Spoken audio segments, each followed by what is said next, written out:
Bonjour à tous, l'épisode 57 de Dragon Ball Super est sorti, mais avant toute chose, et comme d'habitude, j'aimerais annoncer un truc, c'est que je n'ai pas de carte graphique pour le moment, donc beaucoup de reviews risquent de prendre un peu de retard, malheureusement, désolé.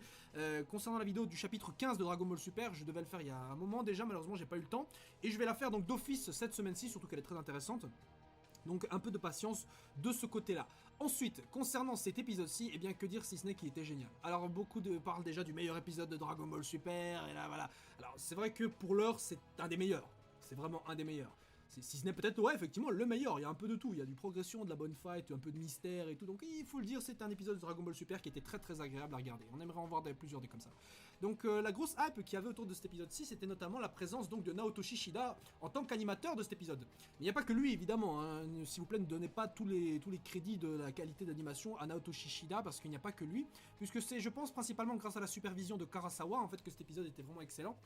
Alors je ne peux pas vous faire un historique comme ça, ce serait très long d'ailleurs, ça rallongerait beaucoup la vidéo, de tous les animateurs, mais pour vous dire, donc à la supervision on a Karasawa et on a Kitano aussi, mais Naotoshi Shida a animé seulement un peu plus d'une vingtaine de secondes d'animation dans cet épisode-ci, je pense, principalement donc la séquence où Goku, Trunks, Zamasu les autres donc combattent dans le ciel, mais on va en reparler de cette scène évidemment. Voilà, donc les scènes qu'on a avant de combat, c'est pas lui. C'est pas lui, on reconnaît son style de toute façon et ça se voit que c'est pas lui. Donc, pour dire que Naotoshi Shida fait du bon taf, hein, mais il a déjà travaillé dans Dragon Ball, même si les gens le connaissent principalement pour One Piece, j'ai l'impression. Il a déjà travaillé dans Dragon Ball quand il est dans le film Battle of Gods, notamment la scène où Beerus, Goku combattent donc dans le ciel avec la musique de Flow super cool comme ça dans le film. Eh bien, c'est lui principalement qui a taffé là-dessus. Donc là, il avait le temps, etc. Mais putain, dans cet épisode 57 de Dragon Ball Super, Naotoshi Shida avait beaucoup moins de temps. Il a fait la séquence d'animation limite un peu rush comme ça. Et putain, la qualité du truc, tous les plans, même s'ils durent une dizaine de secondes, étaient excellents. Y a pas à dire, là tu kiffes la fight. Hein. Alors, juste pour vous dire un truc aussi par rapport aux animateurs, il y a ceux que j'adore, je préfère, j'aime bien. La quasi-totalité des animateurs sont bons, il y en a surtout un que en général j'aime un peu moins, même s'il fait du bon taf quand il a le temps, c'est Naoki Tate. Naoki Tate, vous le reconnaissez souvent avec son style un peu, certains disent un style un peu brouillon, c'est notamment grâce à lui qu'on a eu un épisode, l'épisode 5 même, de Dragon Ball Super, même s'il n'était pas le seul responsable. Pour vous donner une idée par exemple du style où j'aime pas Naoki Tate, c'est notamment ce coup de pied de Goku, par exemple contre Golden Frieza. Faut dire que son taf sur cette saga-là était pas terrible, hein, ça il faut l'avouer. Mais dans cet épisode, dans l'épisode de la semaine passée, par contre, il a fait du bon taf, je trouve. Et c'est là qu'on justement peut remarquer Naoki Tate quand il fait du bon truc. Néanmoins, quand on regarde ce que peut faire Naotoshi Shida, la même attaque, hein, regardez, ça c'est l'attaque de Naoki Tate, et ça c'est l'attaque faite par Naotoshi Shida. C'est la même attaque, et vous regardez la différence, vous voyez. Donc c'est pour vous dire qu'il y a plusieurs animateurs dans l'épisode qui évidemment se travaillent sur certains cuts, etc. C'est pas évidemment un seul qui fait tout. Bien évidemment que non. Après t'as le superviseur évidemment qui check un peu le travail derrière. Donc je pense que c'est surtout grâce à Karasawa en fait qu'on a dans l'ensemble un très bon épisode. Karasawa, pour vous donner une idée, il a surtout bossé sur l'épisode 31, 37, 44, 50. Donc des super épisodes qui étaient très très bien animés. Et pourtant c'est un novice hein, dans la supervision. Donc voilà, le sujet, tout ça, les discussions autour des animateurs, c'est un thème qui m'intéresse énormément. Je suis pas très calé là-dessus, mais j'adore en parler. Donc peut-être on en reparlera avec précision dans une autre vidéo, quoi, si quelqu'un d'autre le fait pas. Hein, je fais un clin d'œil à des bêtas, mais vu que c'est lui le grand Manitou, le connaisseur. Donc s'il devait faire une vidéo, je lui recommanderais de faire une vidéo qui présente un peu les animateurs. Voilà, je salue à toi mon petit Léo, salut, gros bisous à toi. Néanmoins, continuons donc et commençons surtout en fait la review de cet épisode. Donc, dans l'épisode 57, nous débutons, donc là on s'était arrêté la dernière fois, c'est-à-dire la révélation, voilà, Zamasu qui arrive et tout, on se pose des questions, mais qui est Black? Eh bien, pour moi, Black est toujours Zamasu. Mais j'établirai une théorie là-dessus pour vous dire un peu ce que j'en pense à la fin donc, de cette review. Avant de discuter donc de la preview, histoire de pas spoiler.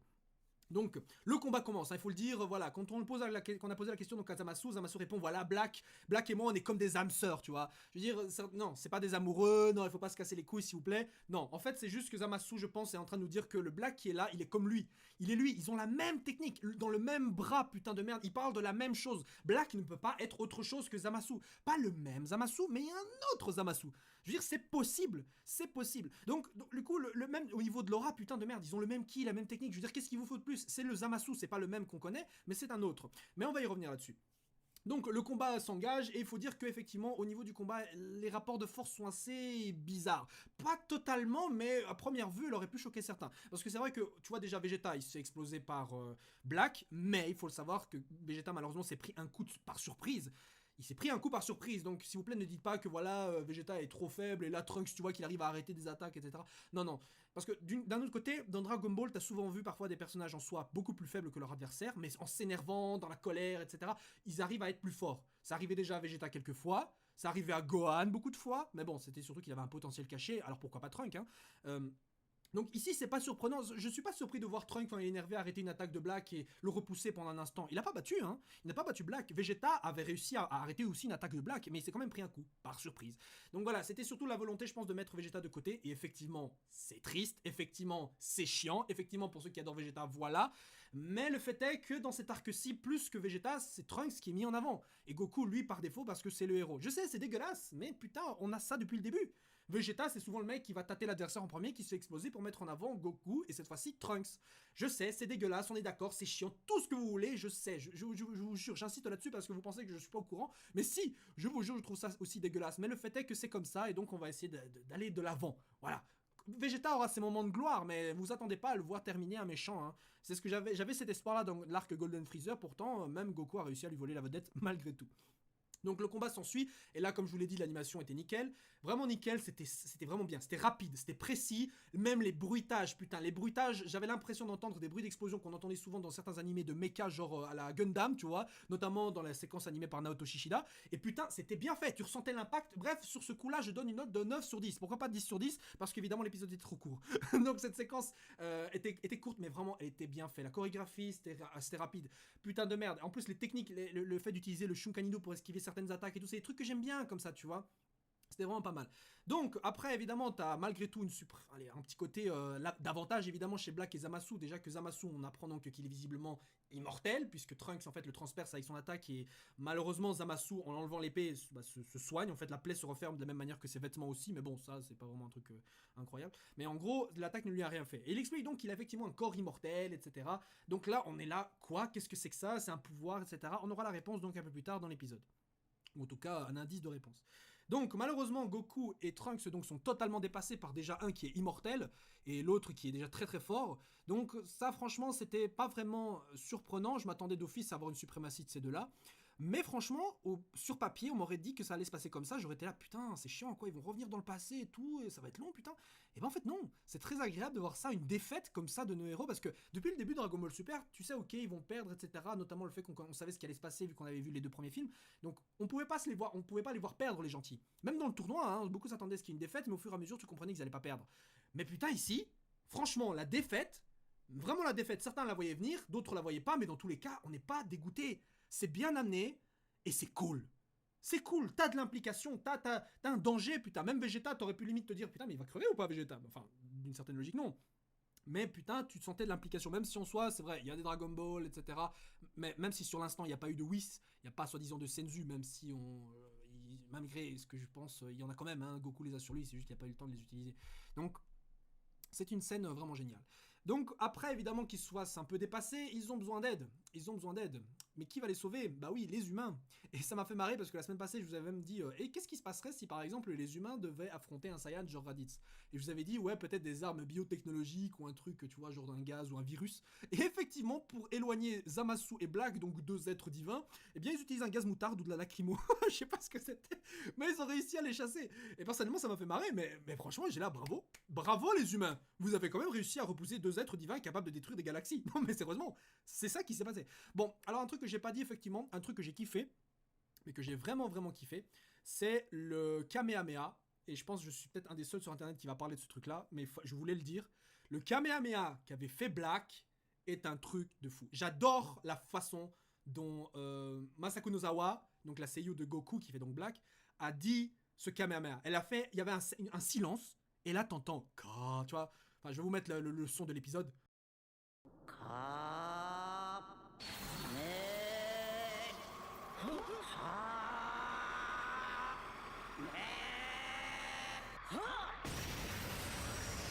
putain, me dites pas que ça c'est excellent, bordel. Je sais pas, j'ai eu des frissons, j'étais là, putain, limite j'étais en train de dire, putain, il faut que je change de pampers encore. Non mais sérieusement. Bref, c'était une superbe séquence. Vegeta arrive donc aussi à un moment donné pour les sauver de ce que je pensais être un début au moment donné, donc une sorte de Black Genki Dama, parce que je me suis dit, putain, il a le Kamehameha, il a le Shunkanido, alors pourquoi pas utiliser le Genki Dama. Mais malheureusement, non, c'est pas un Genki Dama, c'est surtout donc Zamasu et Black qui confondent leurs attaques pour essayer d'achever donc nos héros. Mais voilà, c'est quand même surprenant. Je m'attends à voir cette technique-là réutilisée donc par Black dans une version un peu négative. Je sais que à la base le Genki Dama c'est l'énergie pure et positive, mais pourquoi pas avoir un Black Genki Dama genre à l'image de ce qu'on avait par exemple au début de Dragon Ball Z, c'est-à-dire l'attaque, la version du Genki Dama, tu vois, un peu plus petite, qui avait balancé donc Goku à Vegeta, tu vois, un truc comme ça. Ça pourrait être pas mal. Ça pourrait être vraiment pas mal. Bon, Vegeta, comme je vous l'ai dit, il a réussi à balancer une attaque pour les sauver. Et personnellement, je trouve que c'est une bonne chose parce que beaucoup disent putain, Vegeta c'est une merde et tout. Mais franchement, il a sauvé la situation. Hein. Sans lui, là, Goku et Trunks, ils étaient morts. Surtout qu'en plus, ils se sont pris une attaque super stylée, je trouve. Pendant que donc Black préparait le Kamehameha, t'as Zamasu derrière qui, utilisant son corps immortel, a réussi à les bloquer tous les deux. Ça m'a beaucoup rappelé le duo Hidan et Kakuzu dans Naruto, qui était un duo d'immortels, où t'avais donc Kakuzu qui balançait, donc un des personnages, quoi, il balance une attaque super destructrice, alors que derrière, t'as Hidan qui occupait l'adversaire, l'obligeant justement à pas se protéger contre l'attaque qui venait, tu vois. Donc il profite de l'immortalité de son coéquipier. Ce qui fait justement qu'on a là un duo extrêmement dangereux. Il y en a un qui en a rien à foutre de se faire blesser, donc il est extrêmement dangereux de combattre les deux en même temps. C'est obligé de les séparer. Tu peux limite pas les battre à deux. Voilà. Donc pour faire encore une fois le point sur le rapport de force, Zamasu à mon avis donc évidemment plus fort que celui qu'on connaît, mais il n'est pas aussi fort je pense que Super Saiyan Blue, etc.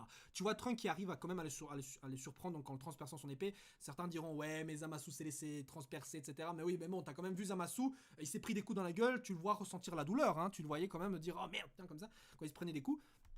Donc tant qu'à faire, il aurait pu parer l'épée. Après pour Black, ouais, comme je vous l'ai dit, je pense que son niveau doit être quand même un poil au-dessus d'un Super Saiyajin Blue. Donc dans tous les cas, il y a suprématie donc de ces deux compères, de ces deux personnages-là, qui forment un duo de méchants super stylé, je trouve bien charismatique quand ils sont ensemble. Zamasu, je le kiffais pas tellement au début, hein, mais il faut le dire que quand il est avec Black, quand les deux interagissent comme ça, je trouve ça super stylé. Bref, pour en revenir donc après. Ils se font sauver donc par les humains. Il y a Jirobe, comme je l'avais dit, est arrivé. Ah, je sentais à Jirobe qu'il allait revenir et heureusement il est revenu. Bon, faut dire aussi qu'il n'a pas fait ce que je pensais qu'il allait faire, c'est-à-dire utiliser un Senzu ou quoi que ce soit. Mais il a quand même sauvé donc Goku et Trunks en abandonnant Vegeta qu'il n'a pas pu sauver. Mais les humains arrivent à sauver Vegeta juste après. Donc Jirobe donc sauvant un peu la situation en même temps et Mike qui rapporte Vegeta donc leur demande de retourner dans le passé et donc les foutre dans la machine. Mike qui sort évidemment en se disant voilà toi tu dois survivre Trunks. Je veux dire ouais mais ça veut pas pour autant dire que Mike tu dois rester. Hein, tu peux aussi venir aller avec eux. Hein. Je veux dire il n'y a aucune raison. Mais bon je pense qu'il faut tout de même un leader pour les humains donc c'est un peu normal que Mai en fait reste derrière. C'est tout à fait logique en même temps. Donc nos héros au final retournent dans le passé. Et là, nos héros donc reviennent dans le passé, étalés par terre comme des putains de capotes qu'aurait utilisé Black pour les défoncer. Puisque là, donc, ils reviennent comme des perdants après avoir donc subi cette cuisante défaite. Alors que tu vois, quand ils sont partis dans le futur, là, ils étaient partis genre, ouais, on va sauver la situation, on est des héros et tout. Et bah non, pas du tout. Il est évident maintenant que oui, ces Beerus vont certainement se mêler un peu plus de cette histoire, sachant que déjà, quand ils ont senti le ki de Black qui ressemblait à un personnage donc, de l'univers 10 et qu'ils ont eu l'anneau du temps, ils sont allés un peu fouiner pour voir ce qui se passait.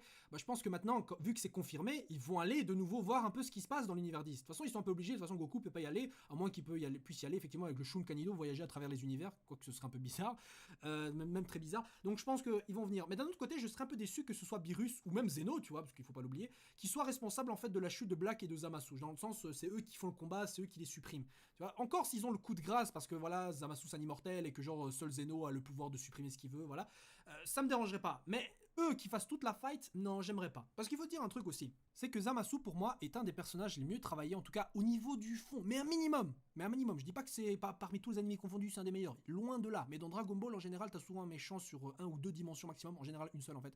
Et Zamasu joue sur quelques dimensions en plus, dans le sens où tu vois, ok, c'est un méchant, il a un but, il était ceci, il était cela, pour telle raison il a mal tourné, pourtant les questions qui se posaient étaient pas tout à fait mauvaises, étaient pas débiles, étaient même intelligentes je trouve dans le monde de Dragon Ball.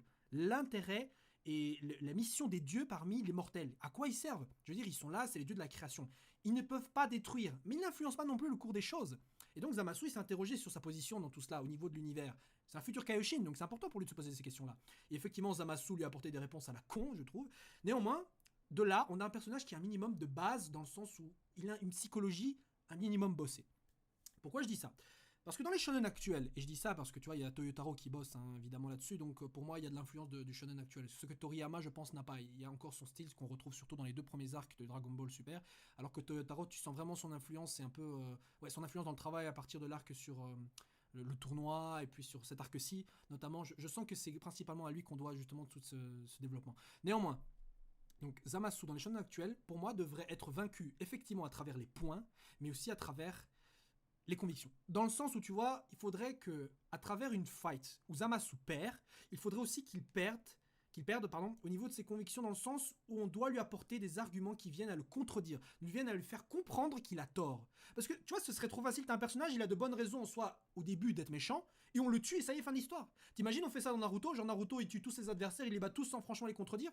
Non, alors que t'as eu justement des combats, tu vois, des combats sur la vision de la justice dans Naruto, etc. Et même le héros était justement chamboulé. Bon, tu verras mal évidemment Goku se dire oh merde, Zamasu t'as raison, putain. Non, évidemment tu verras pas ça. Mais je trouverais ça dommage que Zamasu soit bêtement supprimé comme ça. Même si à l'heure actuelle, c'est vrai que Zamasu comme ça, il s'est abaissé au niveau de ce qu'il déteste. C'est-à-dire qu'il s'est abaissé au niveau des Ningen. Les Ningen qui font la guerre, qui s'entretuent entre eux, bah Zamasu il fait la même chose maintenant. Donc d'un côté, c'est vrai que c'est un peu con. Mais je trouverais que ça, encore une fois, dommage qu'il soit bêtement supprimé comme ça. Voilà, je voulais juste dire ça.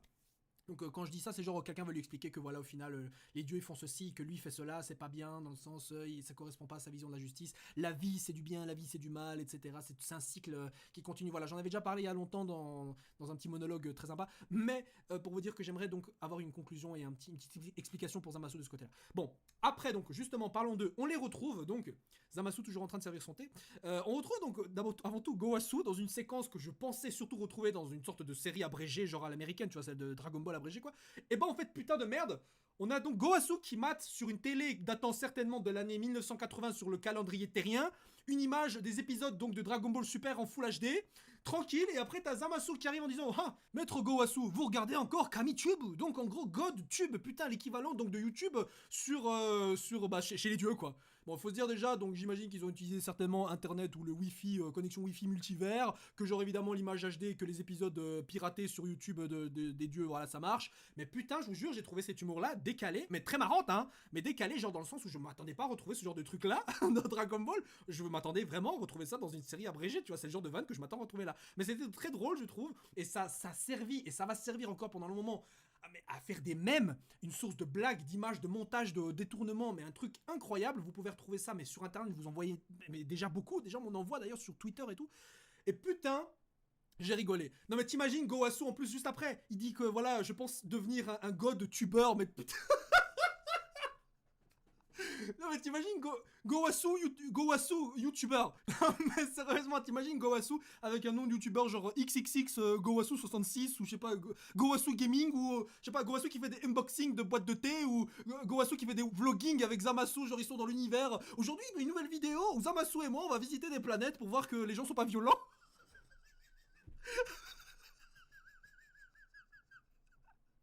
Non mais sérieusement, t'imagines la merde quoi. Mais je sens déjà tout le monde se préparer à faire des comptes YouTube avec Gowasu. Non mais je suis obligé de voir un d'entre vous qui a fait un compte YouTube Gowasu qui va poster un commentaire. Je le vois déjà venir. Je vous vois déjà venir. Non mais c'est obligé maintenant à ce stade-ci. Non putain de merde, c'est un truc de malade. Surtout que godtube.com, ça existe déjà d'ailleurs, hein, j'ai vérifié. Ça existe déjà, donc des gens qui vont uploader des scènes de Dragon Ball Super sur ce site qui est justement chrétien, je crois. Bah, ça va être marrant, mais j'attends de voir ça, quoi. Bon, donc après que Gowasu donc ait maté ces épisodes filmés tellement bien qu'on a l'impression que le caméraman était genre juste en face du regard de Goku pendant qu'il combattait donc Hit, eh bien, Zamasu se pose des questions par rapport à ce qu'il regarde, parce qu'il identifie donc Goku comme possédant le ki divin. Il arrive à le sentir à travers l'écran de la télé. Pourquoi pas? Non mais sérieusement quoi. Donc Zamasu arrive à sentir le ki divin à travers la télé ou genre il a vu genre l'aura bleue, il s'est dit bah ça c'est du ki divin, tu vois, c'est écrit dans le catalogue. Donc, non, c'est écrit dans la description de la vidéo Gowasu. Faut regarder le menu de la télé, monsieur Gowasu, c'est écrit en dessous, hein, c'est du ki divin. Bon, néanmoins, donc il a repéré le ki divin, il se pose aussi des questions par rapport aux orbes géantes de la taille d'une planète qui se trouve derrière. Gowasu lui explique genre voilà, c'est les Super Dragon Ball, c'est une rumeur apparemment, voilà, ça réalise n'importe quel souhait. Voilà, Gowasu qui d'ailleurs par la même occasion nous a tous condamnés. Nous... Gowasu, Gowasu est certainement le pire maître du monde. En fait, quand il pense, c'est à cause de Gowasu que Zamasu s'est devenu un connard. Gowasu lui a donné toutes les mauvaises réponses du monde, lui a montré la mauvaise planète pour le convaincre du contraire, voilà, genre les humains en fait ils sont pas tous dégueux, mais si. Là il lui explique comment avoir genre un corps immortel, parce que c'est ça, hein, je veux dire... Juste après ça, donc Zamasu se dit ah c'est ça les Super Dragon Ball. Et donc à la fin de l'épisode, t'as donc Zamasu qui va aller voir Zuno, et qui se trouvait selon moi dans l'épisode, dans l'univers 7. Donc ça veut dire que Zamasu comme ça, en tant qu'apprenti Kaioshin, peut voyager entre les univers déjà. C'est pas si étonnant que ça quand on pense que Kaioshin peut aller directement dans la dimension l'univers, dimension peu importe, de Zeno. Donc un Kaioshin, ok, ça peut voyager entre les univers. Donc du coup il faut pas de cube ou bac du temps, il peut y aller directement comme ça.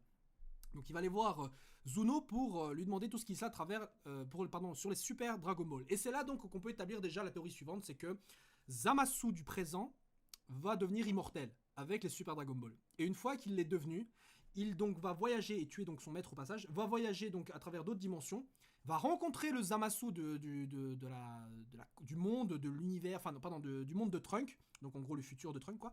Il va rencontrer le Zamasu de là et va lui expliquer qu'il y a des Super Dragon Ball et en gros, il va demander au Super Shenron, donc du futur de Trunk, de transformer Zamasu en Black, ou lui donner le corps de Black. Donc en gros, celui de Goku, quoi. Pourquoi celui de Goku? Parce que là, il vient de voir que Goku est super fort, etc. Et il peut pas demander le corps du Beerus, parce que je sais pas, genre c'est interdit d'avoir ce corps-là. C'est possible, hein, je veux dire, pourquoi pas. Donc, du coup, t'auras d'un côté un Super Shenron qui rend Zamasu du présent immortel, et le Super Shenron du futur de Trunk qui va rendre donc l'autre Zamasu, lui donner le corps de Goku qui se transforme en Black, et il fusionne les deux. Voilà, donc à mon avis c'est peut-être ça. Donc ça veut dire qu'en gros le Zamasu qu'on voit au début de l'épisode, et qui combat donc Trunks et Goku, est en fait le Zamasu du futur du monde de Goku. Et c'est vrai que beaucoup y avaient pensé, mais moi à chaque fois je voyais pas du tout le futur de notre monde en fait se présenter. Mais en fait si, c'est possible quand on y pense. Le futur de l'histoire principale qu'on connaît, et ben en gros c'est ce Zamasu là qui est en train d'affronter Goku. Et celui qu'on a suivi jusqu'ici, c'est juste le Zamasu du présent. Vous comprenez? Donc en gros c'est pas le même futur. Voilà, je vais mettre ça en image histoire que vous compreniez un peu le truc, mais voilà. Et de ce fait, on pourrait alors se poser la question, comment tuer Zamasu? Il est immortel maintenant, il est comme Majin Buu, mais peut-être encore pire que lui, tu vois. Parce que là, il est vraiment immortel. Surtout que l'immortalité lui aurait été donnée peut-être par le Super Shenron, tu vois. Donc, il y a plusieurs possibilités. La première, c'est soit ils enlèvent son immortalité grâce au Super Dragon Ball, mais bon, ce serait assez long et peut-être un peu trop facile pour le coup. Une autre possibilité qui me plaît bien plus, c'est le fait de le sceller. Sceller un monstre incroyablement fort ou un adversaire donc qui a l'air trop puissant, c'est déjà arrivé. Je veux dire, ils ont déjà scellé Piccolo Daimao, voilà, avec le Mafuba.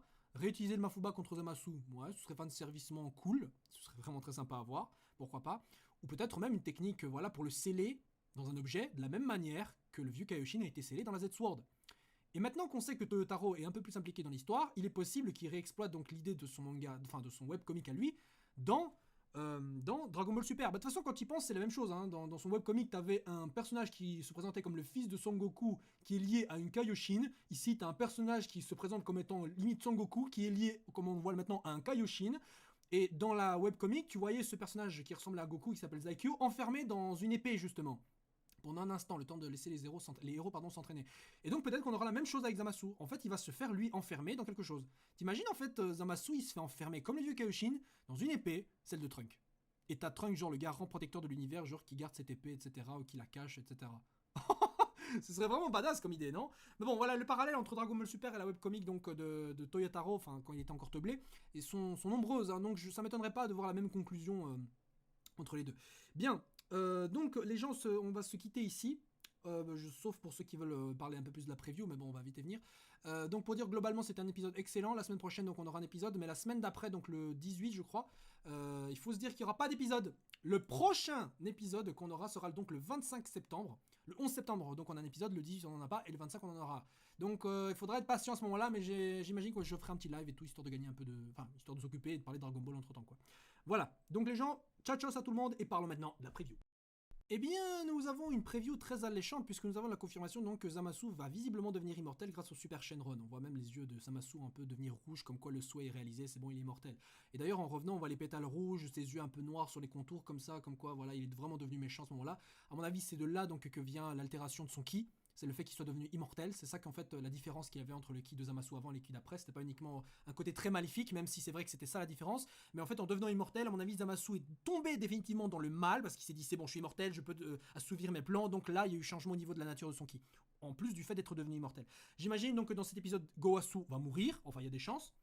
Goku va donc apprendre que Zamasu a fait quelque chose et tout, il s'est informé sur les Super Dragon Ball, mais également sur lui. Et c'est peut-être en s'informant d'ailleurs via Zuno sur Goku qu'il a décidé donc de récupérer le corps de Goku, parce que voilà, Goku se présente comme le corps idéal pour le combat, etc. Donc il s'est dit c'est bon, je prends celui-là. Donc du coup, On a les confirmations de beaucoup de théories, de beaucoup de possibilités. Et ça, c'est très intéressant. Donc j'ai hâte de voir cet épisode-là. Il n'y avait pas grand-chose à dire sur le reste. Voilà, donc c'était surtout la confirmation juste que Super Shenron donc, sera utilisé, comme je vous l'avais dit, puisque dans tous les arcs de Dragon Ball, il y a toujours l'utilisation des Dragon Ball, toujours l'apparition de Shenron. Là, maintenant, c'est le Super Shenron. Donc obligé qu'on a des trucs comme ça dans tous les arcs. Et là, c'est le cas. Je le sentais et on l'a eu. Voilà les gens. Donc c'est tout ce que je voulais dire par rapport donc, à cet épisode-ci. On se retrouve la semaine prochaine pour le prochain épisode. Passez une agréable semaine et dites-moi votre avis sur cet épisode-ci. Zion!